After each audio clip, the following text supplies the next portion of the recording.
Blockchain is one of those new sexy words that seems to be everywhere in security. Can you explain it for me? There are two universes of blockchain. Today they're separate. Tomorrow, or one day in the future, they'll come together. One is in the public blockchain arena, which is what you would typically hear about with cryptocurrency, with a host of organizations that are looking to, in effect, disintermediate, move people out of the middle. Then there's private blockchain, which is more of a conventional way of communicating and sharing information on the basis of permission.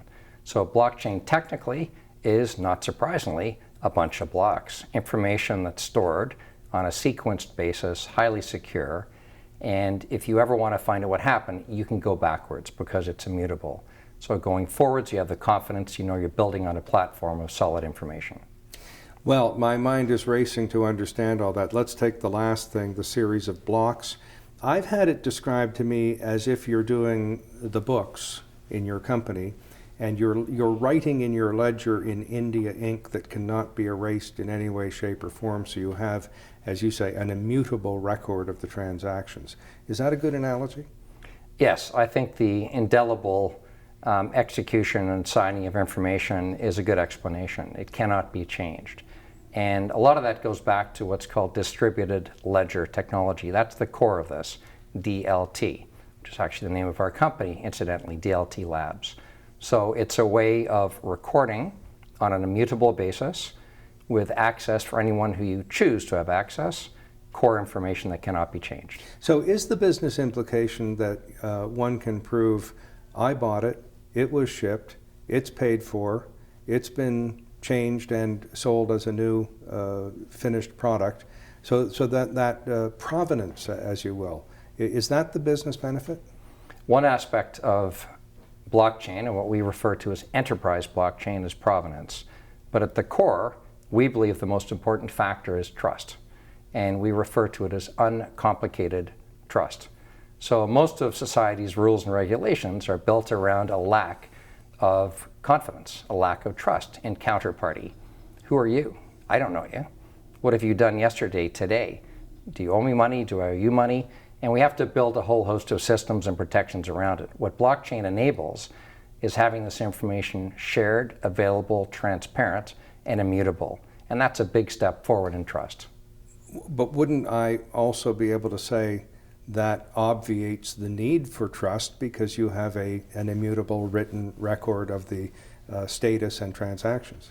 It's actually a great question. So one word that's used in blockchain is trustless. And wouldn't it be wonderful if that was the case? So the objective is to move into an environment where, by definition, you can trust the information and you no longer have to deal with more conventional aspects of verification. Now, your first definition of blockchain involved the word disintermediation. And I'm assuming that that means getting rid of the banks and the trust companies and the insurance companies as agents in between people who are facilitating a transaction. Is that the correct use of the term in blockchain? If you're looking for the response and the definition of blockchain from certain members of the public blockchain community, it's all about disintermediation. It's all about removing anyone that is in between the consumer of the information and the creator of the information. And if you're looking at enterprise blockchain, it's a little bit different. Right. Well, let's go to the disintermediation, because there is at least a case study that has some relevance here, and that is no less a gigantic corporation than General Motors. About 25 years ago, tried to get rid of all the intermediaries between it and its suppliers, including they tried to sell cars online and buy nuts, bolts, and screws online, listing them all, asking anyone in the world to bid a lower price on them. For some reason, it didn't work. Don't know whether you're familiar with that, but are consumers going to be ready, or are they ready for no one in between them and all their other suppliers and customers and neighbors and what have you?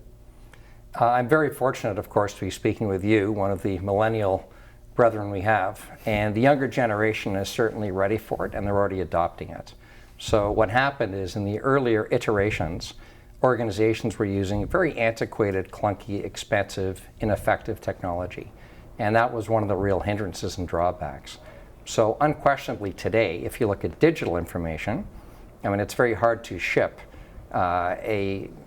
food by way of digitally transforming it. We can't do that yet, of course. But when you're looking at information, this generation has already adopted the concept of disintermediation at a certain level. However, we don't believe, and I certainly don't believe, we're going to end up in a world replete with anarchy, where the net effect will be no more banks, no more government. And that's where a lot of the differences arise between the more conventional thinkers and the more, call them aggressive utopian thinkers. Well, let's leave anarchy to one side just for a sec and hope for the best. But it does seem that many devices that are designed to be labor saving actually increase the labor time to get them to function. Somewhat humorously, it probably takes 3 times as long to make a phone call on a smartphone as it did on a rotary phone. When you sign up for a credit card at a large retailer, that can take a great deal of time. When you buy online, it can take a great deal of time, and many American sites don't take a Canadian postal code, and on it goes. Is blockchain and the kind of revolution that you're talking about, is it going to simplify all this so that these are actually labor-saving devices? Blockchain is clearly one of many tools. And in fact, if you look at the history of innovation, there's always a step where there's a great promise, and then of course the threshold of indignation, the crash, and then the gradual build. So the same questions arose about computers. Do we really need ATM machines? Why don't you just go to your teller? It's much quicker. It takes forever to enter my numbers. Oh, wait a second, I forgot my numbers. And the same issues that people have struggled with over generations, reaching of course back to the Luddites. So I fully believe, and our experience is that it can, will, and inevitably has to save time and money. And our experience in using blockchain in a very, very large enterprise, actually the largest deployment in history, proves it.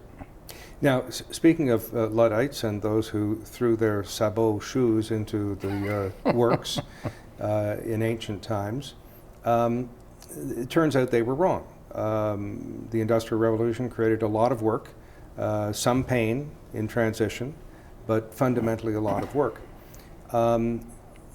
Is your vision of the future going to be one with more unemployment or less unemployment? I think our vision of the future is continually improving employment. So if you look at the so-called natural employment rates, we don't think they're going to change materially, but we think the nature of employment will continue to improve, as it has done century over century. And this technology is one enabling tool. There are many others. But this is a core tool to allowing people to trust each other and work in a different way. So put differently, the jobs that surround ensuring people don't break into buildings and steal things are interesting, and they're very important, but they're augmented today by technology. And so today, instead of freezing outside, and we are in Canada, so freezing weather in minus 30, minus 60 degrees, you can often sit inside and you can watch a monitor and you can have automated devices. It's the same job, it's done differently, and it's actually a better job. Looking into the future, there are those who say that quantum computing is going to be the key to cracking the immutable record in blockchain. And that is going to launch a new arms race, as it were, between the good guys and the criminals. What's your view of that? A perpetual arms race. We're in the middle of an arms race. It'll continue. Quantum computing, when it actually gets to the stage of being commercial and usable, will be used on every side of the equation you can imagine. It'll be used to enhance security. It'll be used to crack it. It'll be used to provide all sorts of critiques of blockchain and distributed ledger tech, and it'll be used to augment it. So to my mind, it's a question of who has the moral authority to use these technologies and who will be supported on a broader scale. And we think in this perpetual battle between good and evil, that good will continue to win. Now, for those who couldn't attend this conference, let's give them some free advice. small businesses, people with computers at home, people who are doing home office work, etc. When do they diarize, oh, I got to get some of that blockchain to be safer? Is it now? Is it 6 months from now? What's your advice? I think that there are two groups that it's great to speak to, and I appreciate the opportunity. One are the giants and in the regulatory environment, and the message there is time to take the head out of the sand. The largest people in the world, the largest organizations, and some of the more threatening organizations on the planet are now investing enormously in blockchain. To the home business person, to the person who's trying to figure this all out from the ground up, I think it's going to be over the next couple of years. Pay attention, but don't panic. Thanks very much. Thank you. Very helpful.